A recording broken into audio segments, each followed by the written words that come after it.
कहाँ थी तुम? 2 घंटे से फोन कर रहा हूँ। मायके पहुंचकर बोरा जाती हो। बड़ी देर के बाद जब मोनी ने फोन रिसीव किया तो मीत बरस पड़ा। अरे वो मोबाइल इधर उधर रहता है तो रिंग सुनाई नहीं पड़ी। सुबह ही तो बात हुई थी तुमसे। अच्छा क्या हुआ? किस लिए फोन किया? कोई खास बात? मोनी ने उसकी झल्लाहट पर कोई विशेष ध्यान न देते हुए कहा। मतलब अब तुमसे बात करने के लिए कोई खास बात होनी चाहिए मेरे पास। क्यों? ऐसे मैं बात नहीं कर सकता? तुम्हारा और बच्चों का हाल जानने का हक नहीं है क्या मुझे? हाँ, अब नाना मामा का ज्यादा हक हो गया होगा।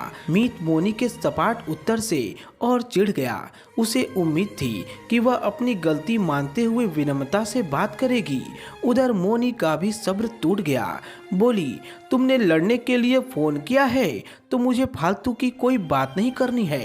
एक तो वैसे ही यहाँ कितनी भीड़ है और ऊपर से मान्या की तबीयत। कहते कहते उसने अपनी जीभ काट ली।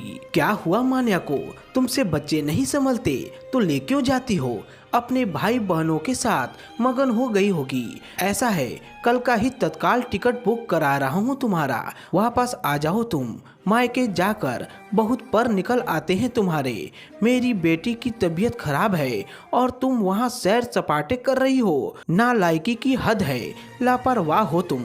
हाल चाल लेने को किया गया फोन अब गृह युद्ध में बदल गया था। मीत अपना आपा खो बैठा था। जरा सा बुखार हुआ है उसे, अब वो ठीक है। और सुनो, मुझे धमकी मत दो। मैं 10 दिन के लिए आई हूँ। पूरे 10 दिन रहकर ही आऊंगी। मैं अच्छी तरह जानती हूँ कि मेरे मायके आने से सांप लौटने लगा है तुम्हारे सीने पर। अभी तुम्हारे गांव जाती, जहाँ 12-12 घंटे लाइट नहीं आती है, बच्चे वहाँ बीमार होते तो तुम्हें कुछ नहीं होता। पूरा साल चाकरी करने के बाद 10 दिन को मायके क्या आ जाऊं? तुम्हारी यहाँ नौटंकी हर बार शुरू हो जाती है।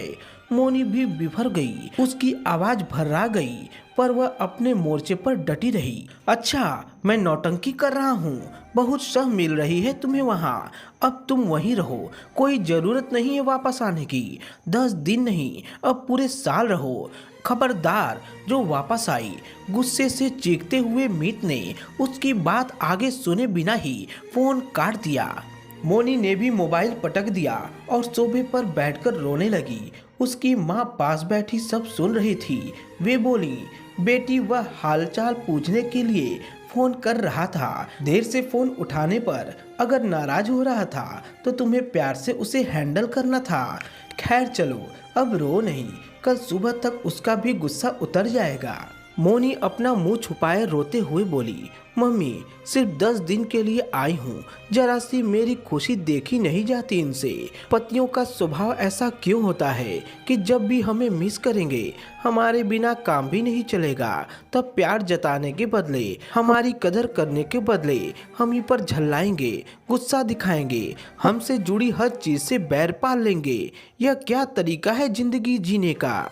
बेटी, ये पुरुष होते ही ऐसे हैं। ये बीबी से प्यार तो करते हैं पर उससे भी ज्यादा अधिकार जमाते हैं। बीबी के मायके जाने पर इनको लगता है कि इनका अधिकार कुछ कम हो रहा है तो अपने आप अंदर ही अंदर परेशान होते हैं। ऐसी झल्लाहट में जब बीबी जरा सा कुछ उल्टा बोल दे तो इनके अहम पर चोट लग जाती है और बेबात का झगड़ा होने लगता है। तेरे पापा का भी यही हाल रहता था। माँ ने मोनी के सिर पर हाथ फेरते हुए उसे चुप कराया। पर मम्मी, औरत को 2 भागों में बांटते ही क्यों है ये पुरुष? मैं पूरी ससुराल की भी हूँ और मायके की भी। मायके में आते ही ससुराल की उपेक्षा का आरोप क्यों लगता है हम पर? यह 2 जगह का होने का भार हमें ही क्यों ढोना पड़ता है? मोनी ने मानो यह प्रश्न माँ से नहीं बल्कि सबसे किया हो। माँ उसे सीने से लगाकर चुप कराते हुए बोली, इनके अहम और ससुराल में 36 का आंकड़ा रहता ही है। मोनी, मैंने कहा ना कि पुरुष होते ही ऐसे हैं। यह इनकी स्वाभाविक प्रकृति है और पुरुष का काम ही है स्त्री को 2 भागों में बांट देना, जिनमें एक हिस्सा मायके का और दूसरा हिस्सा ससुराल का बनता है। जैसे 2 अर्ध गोलाकार से एक गोलाकार पूरा होता है, वैसे ही एक औरत भी इन दो हिस्सों में पूर्ण होती है।